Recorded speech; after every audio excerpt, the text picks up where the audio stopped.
ইংরেজিতে ভয়, এটা সবারই হয়, আমারও হতো, এখনো হয়।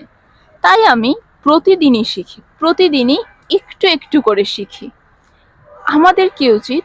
প্রতিদিন একটু হলেও ইংরেজি শেখা, প্রতিদিনের সময়ের মধ্যে একটু সময় ইংরেজির জন্য হলেও রাখা।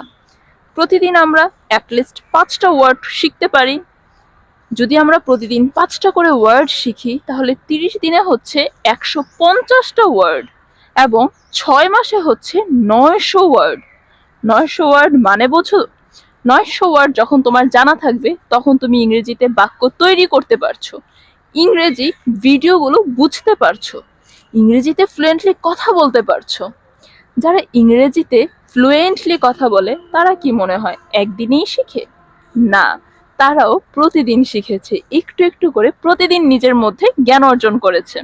তাই আমি তোমাদের বলবো প্রতিদিন অ্যাটলিস্ট 5টা ওয়ার্ড শেখো।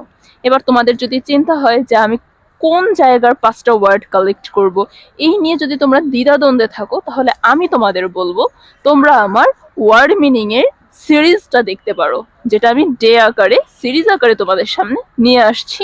সেই সিরিজ থেকে তোমরা তোমাদের মন মতো 5টা করে ওয়ার্ড প্রতিদিন শিখতে পারো। Bye bye.